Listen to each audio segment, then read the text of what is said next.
தான் போறது.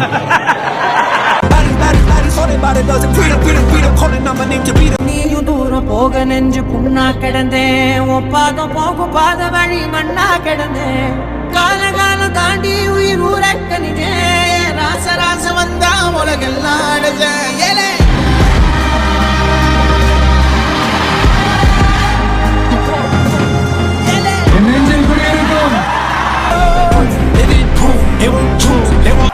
எனக்காக எல்லாத்தையும் விட்டு கொடுத்த என்னுடைய ரசிகர்களுக்காக நான் சினிமாவையே விட்டு கொடுக்கிறேன்.